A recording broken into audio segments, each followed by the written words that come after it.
Please get ready for the passage.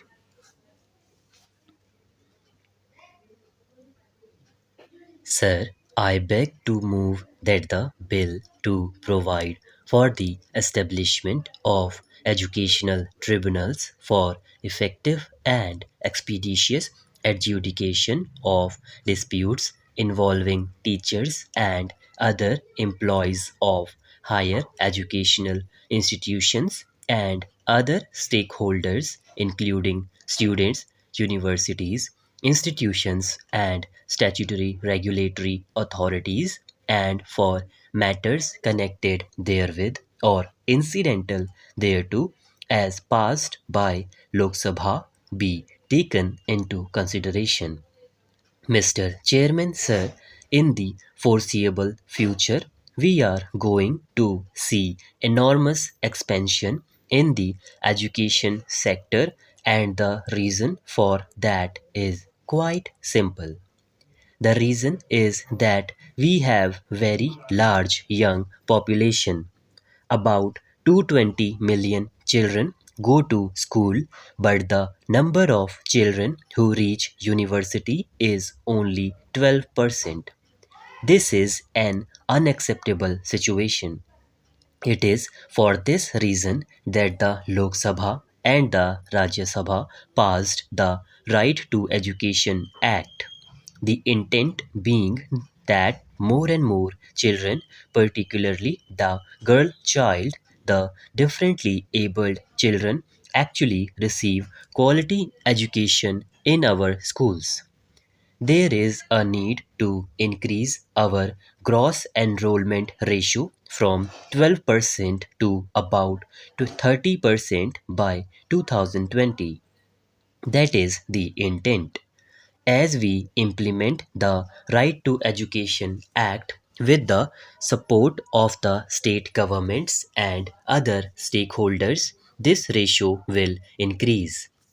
With the increase of this ratio, there will be a larger number of children going to the university system and a larger number of children moving towards vocational education.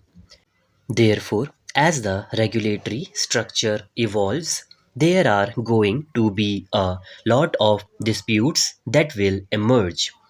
We believe in that context, the time has come for us to move away from the normal court system and set up tribunals at the state level and at the national level to deal with all those disputes.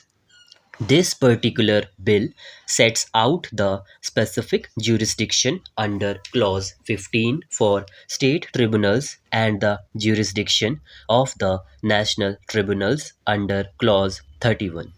So, the jurisdictions are separate, and we do believe that this particular regime will help a more expeditious and efficient resolution of disputes.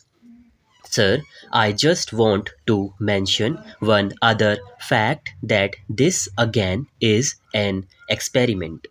Maybe the work of the tribunal will expand and we may have to evolve the legislation to meet the needs of tomorrow. The standing committee had recommended that we should have a five-member tribunal. The standing committee had also recommended that we should have more benches, but what they had suggested was a three-tier system: a tribunal in every district, a tribunal at the state level, and a tribunal at the national level. We discussed these issues with the state governments. We sent this bill to the education secretaries of all state governments. We had discussions with them and we called them even to Delhi. In the course of those discussions, they said that it is not appropriate for them to set up tribunals in every district as it is a very expensive proposition. It is with those suggestions in mind that we have decided not to set up tribunals at the district level and to set up tribunals at the state level. But the recommendation of the standing committee will be certainly taken into account by us as we move forward and as and when we feel that it is necessary for us to enlarge the tribunals, like having 5-member tribunal or have more number of tribunals. We are not averse to that. We will swiftly move forward in that direction as and when the need becomes necessary. The other thing I wish to say is this is the first piece of legislation which is connected with 3 other bills that are now pending before the standing committee. We have the Educational Malpractices Bill, under which come the disputes involving malpractices of institutions, which we see every day morning in abundance through newspaper advertisements. Those malpractices will also go to this tribunal.